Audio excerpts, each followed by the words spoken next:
តាមសៀវភៅជីវវិទ្យាថ្នាក់ទី12បរិមណ្ឌលប្រាសាទបានបែងចែកប្រព័ន្ធប្រាសាទជាពីរក្រុមគឺប្រព័ន្ធប្រាសាទសូម៉ាទិកនិងប្រព័ន្ធប្រាសាទស្វ័យប្រវត្តិ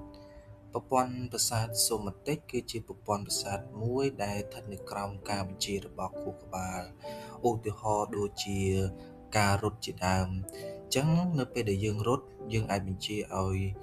ឈប់បានឬក៏នៅពេលដែលយើងសរសេរគឺយើងអាចបញ្ជាវាឲ្យឈប់សរសេរបានបើសិនជាយើងដើរយើងអាចបញ្ជាឲ្យវាឈប់ដើរបាននោះគឺយើងហៅថាប្រព័ន្ធប្រសាទ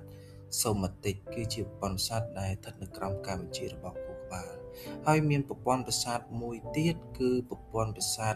ស្វ័យប្រវត្តិគឺជាប្រព័ន្ធប្រសាទដែលមិនស្ថិតក្រោមការបញ្ជារបស់ខួរក្បាលទេគឺមានដូចជាប្រព័ន្ធសាច់ដុំរលីងហើយនិងសាច់ដុំបេះដូងដែលបេះដូងយើងមិនអាចបញ្ជាឲ្យវាឈប់បានទេបើសិនជាយើងបញ្ជាឲ្យឈប់បានវានឹងស្លាប់